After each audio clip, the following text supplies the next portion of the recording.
अस्सलाम वालेकुम गाइस। तो आज हम बनाएंगे बाबा किचन में शामी कबाब। जैसे आपको हमारी बकिया रेसिपीज़ अच्छी लगी हैं तो ये रेसिपीज़ भी आपको यकीनन तौर पर बहुत अच्छी लगेगी।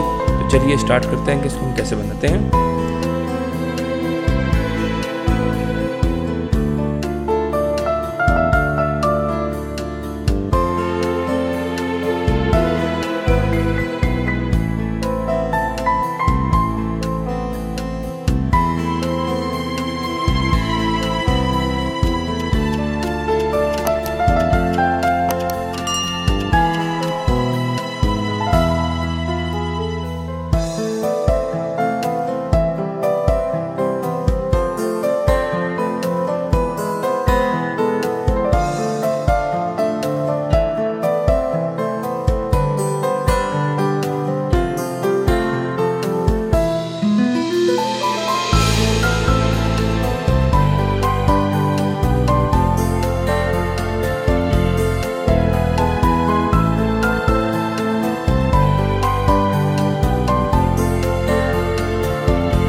तो लीजिए जनाब, आपकी खिदमत में शामी कबाब हाजिर हैं।